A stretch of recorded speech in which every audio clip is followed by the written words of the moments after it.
Oke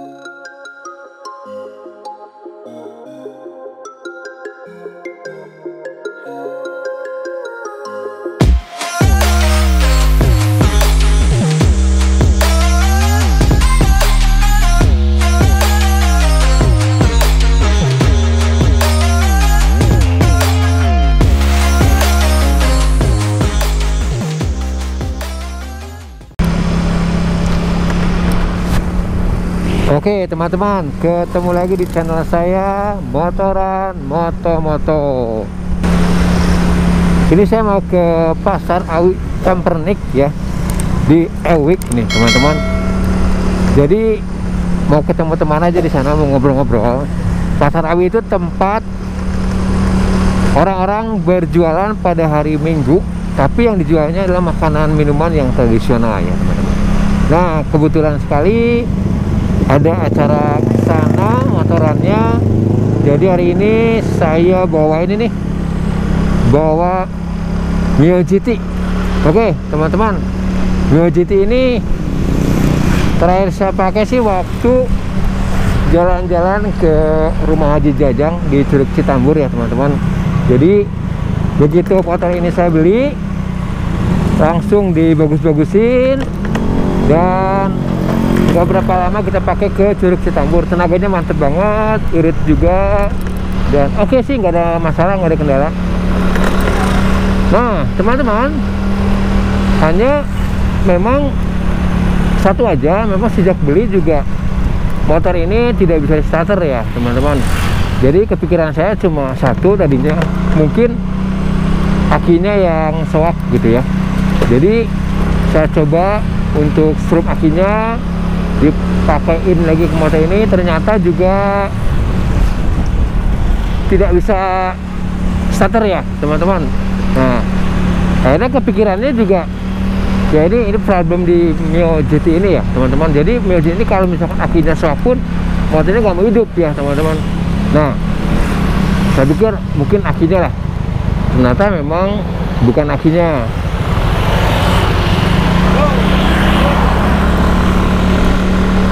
Nah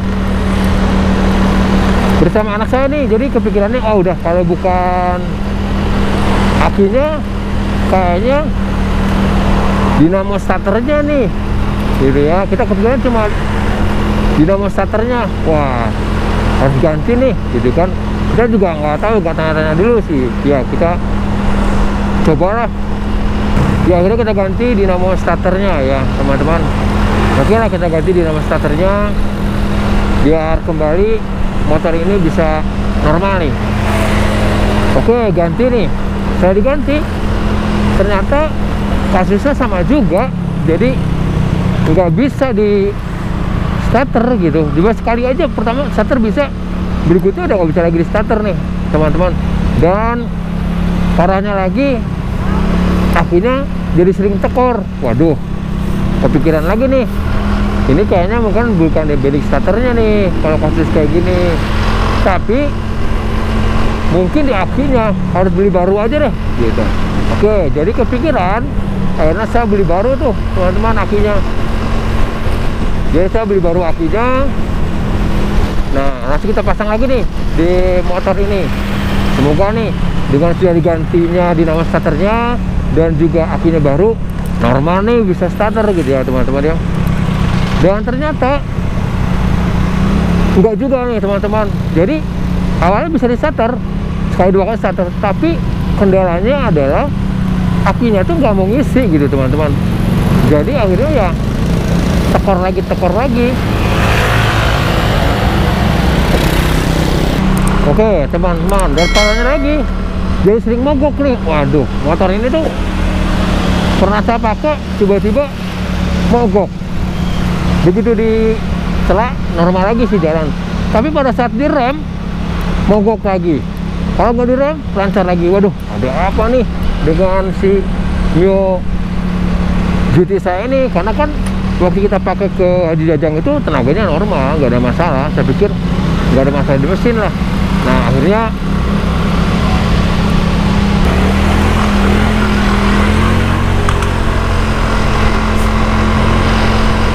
oke teman-teman, akhirnya saya coba bawa nih dinamo starter saya nih yang bekasnya ya, konsultasi sama temen nih, teman yang punya bengkel ya teman-teman.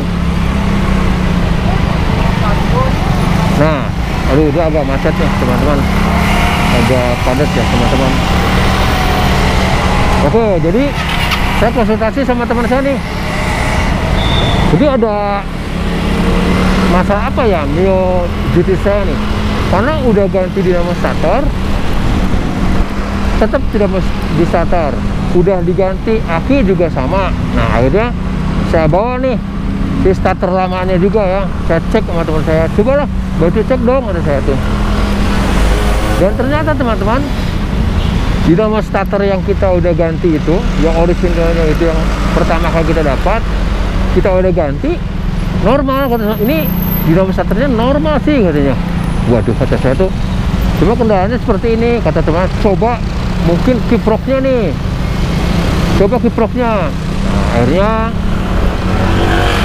akhirnya saya ikutilah saran teman saya nih. Oh berarti kiproknya, udahlah kita beli nih kiproknya. Akhirnya saya beli kiproknya teman-teman ya. Saya beli kiproknya dan kita pasang ya. Akhirnya puji Tuhan nih, sampai dengan sekarang nih motor ini normal, jadi akinya ngisi dengan baik dan nggak mogok-mogokan lagi. Jadi ternyata prediksi kita selama itu salah, bukan dinamo starternya dan bukan juga dari si akinya. Ya nggak apa-apa lah, ambil hikmahnya dari kejadian kemarin. Saya jadi punya cadangan nih, cadangan aki satu dan cadangan dinamo starter satu.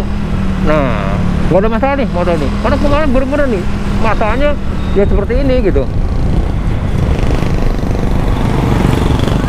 cepat-cepatnya mogok gitu teman-teman.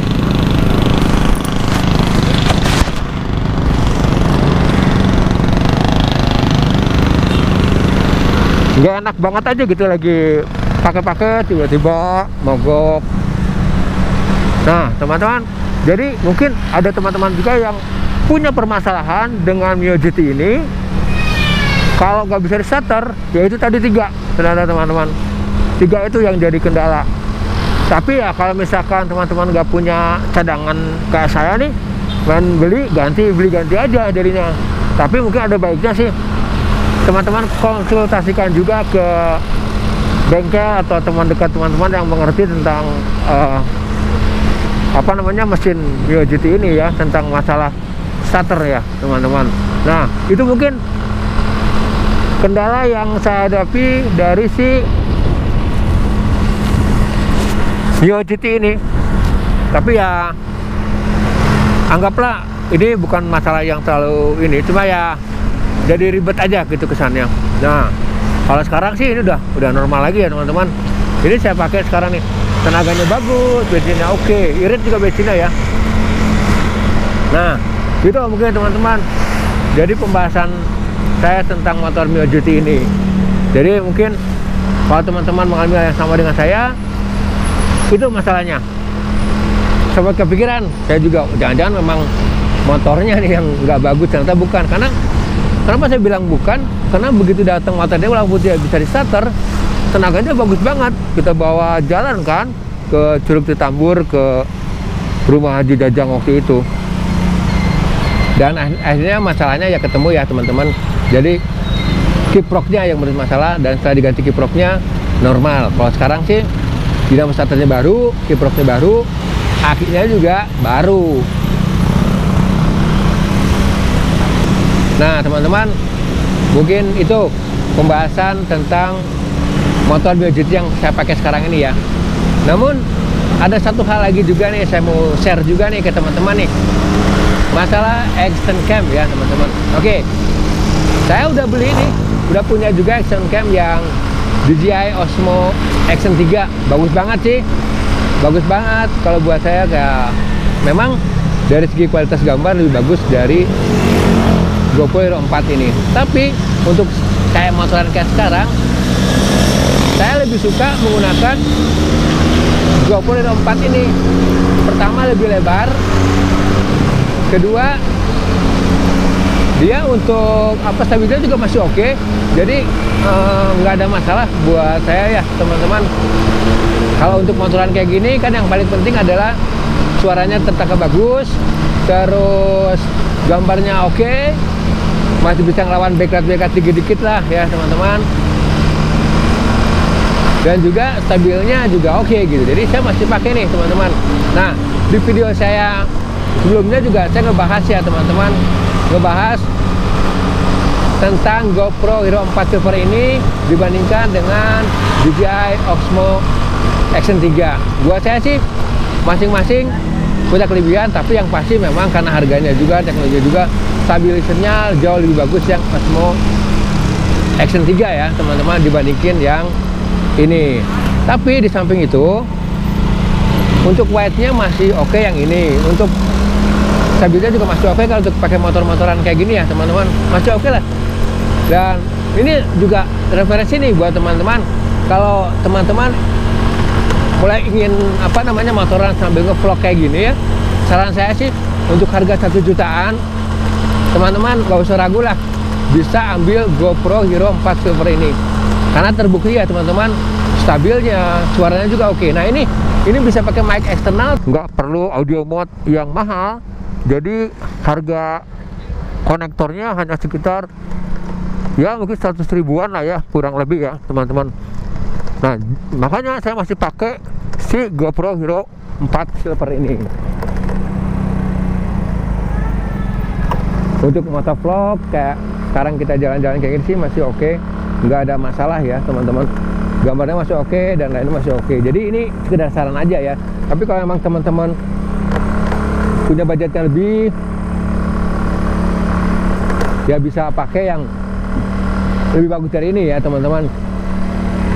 Tapi untuk GoPro Hero yang 4 Silver ini udah mumpuni sih buat saya.